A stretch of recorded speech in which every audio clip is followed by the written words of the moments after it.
اچھا، بعض دفعہ زندگی میں ہر چیزیں نا ہمارے معیار کی نہیں ہوتی، یا ہمارے مطلب کی، یا ہم نے جو پلان کیا ہوتا ہے اس طرح نہیں ہوتی. ہم زندگی میں پلان کرتے ہیں، چیزیں کرتے ہیں، لیکن ان کا اینڈ رزلٹ ویسا نہیں ہوتا جو ہم نے ایکسپیکٹ کیا ہو یا ہم نے پلان کیا ہوتا ہے. تو اس صورت میں کیا کریں؟ اس صورت میں کچھ نہ کریں، کیونکہ آپ کے اختیار میں کچھ نہیں ہے. آپ نے پلان کیا، اللہ پہ بھروسہ کیا، آپ نے دل و جان سے اس پہ محنت کی، ورک آؤٹ کیا، سارے ریسورسز استعمال کیے. اگر اس رزلٹ نہ آیا نا تو اس پہ پریشان نہ ہو.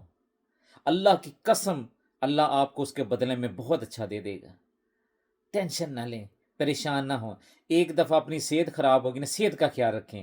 چیزیں آ جائیں گی، بزنس ہو جائے گا، جاب مل جائے گی، سارا کچھ مل جائے گا.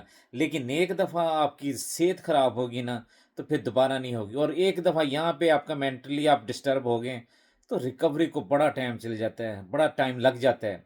اور پھر اگر آپ ریکور ہو بھی جائیں گے نا تو پھر آفٹر شاکس اس کے آتے جاتے رہتے ہیں. اپنی صحت کا بہت خیال رکھیں، بہت خیال رکھیں.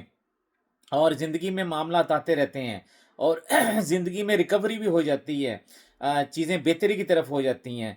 تو اگر آپ اس چیزوں کو اللہ پہ نہیں چھوڑیں گے نا تو پھر پریشان ہی رہیں گے. میں اس لیے مجھے یہ ہوتا ہوں کہ یار ہم کیسے اللہ کو چھوڑ کے، اللہ سے دوری اختیار کر کے کیسے ہم سمجھ لیں کہ ہم کامیاب ہوں گے، ہمارا فلاں کام ہو جائے گا.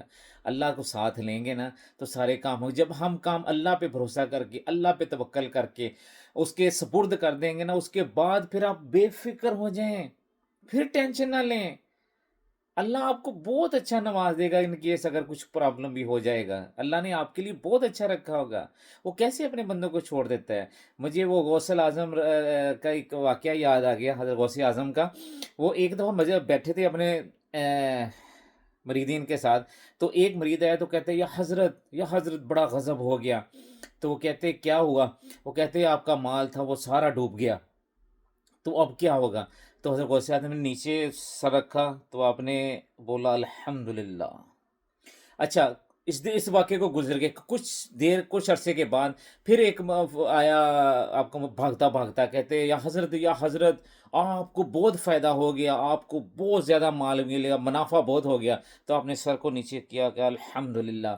تو یہ جو مریدن بیٹھے تھے ان کو یہ بڑی تشویش ہوئی. انہوں نے پوچھا کہ یا حضرت یہ تو سمجھ آتی ہے کہ آپ نے الحمدللہ مال کو، جب آپ نے پہلے مال ڈوب گیا تو آپ نے اس وقت کیوں بولا؟ اس وقت پریشانی ہونی چاہیے، ٹینشن ہونی چاہیے، فکر ہونی چاہیے. تو آپ نے کہا کہ جب اس نے مجھے آگے بتایا نا کہ میرا مال ڈوب گیا، میرا نقصان ہو گیا، تو میں نے دل کی طرف دیکھا تو دل میں سکون تھا، اطمینان سے بیٹھا تھا. تو میں نے کہا کہ یا اللہ اس میں ہلچل نہیں ہوئی، تیرا شکر ہے کہ اس میں ہلچل نہیں ہوئی. جب اس نے آ کے بولا کہ آپ کا منافع بہت زیادہ تر، میں نے دیکھا کہ وہ زیادہ اچھلا نہیں، زیادہ خوش نہیں ہوا. تو میں نے سر کو نیچے کیا، دل کی طرف کا دیکھا. تو پھر میں نے اللہ کا شکر کیا کہ یا اللہ اس میں وہ چیز نہیں ہے جو ہمیں ہوتی ہے کہ بہت پیسہ آ گیا. تو وہ بھی دل غمگین کے ٹائم پہ بھی پرسکون تھا، خوشی کے موقع پہ بھی اس میں کوئی ہلچل نہیں تھی. تو میں نے کہا الحمدللہ. تو دیکھیں یہ تو بڑے لوگ ہیں نا، یہ تو ان کو بڑی باتیں ہیں. تو ہمیں بھی اپنی زندگی میں نا اللہ کو ساتھ لینا چاہیے. جب اللہ کو ساتھ لیں گے نا، اللہ تعالیٰ آپ کے دلوں کو ایسے ہی سکون دے گا. تو پریشان نہ ہوا کریں، کوشش کرتے رہیں، اپنی زندگی کو بہتر کرنے کے لیے اسٹرگل کرتے رہیں، اپنے آپ کو امپروو کرتے رہیں، اپنے آپ کو اپ گریڈ کرنے کی کوشش کرتے رہیں، اپنے بچوں کی، اپنی فیملی کے لیے اپنی کوشش کرتے رہیں، بہتر سے بہتر کرنے کی کوشش کریں. لیکن گھبرانا نہیں ہے، پریشان نہیں ہونا. اللہ آپ کو بہت دے گا انشاءاللہ انشاءاللہ. تو زندگی میں چلتے رہنا ہے، موو کرتے رہنا ہے، آگے بڑھتے رہنا ہے. اور آپ نہیں تو آپ کی اولاد کے ذریعے اللہ تعالیٰ آپ کو نواز دے گا. بس اللہ پہ اور اللہ اور اس کے رسول پہ بھروسہ رکھیں، اور اللہ سے مانگتے رہیں. اللہ آپ کی ساری پریشانیاں، مشکلیں، ٹینشن اللہ تعالیٰ آپ کو اس میں سے ریلیف دے دے گا.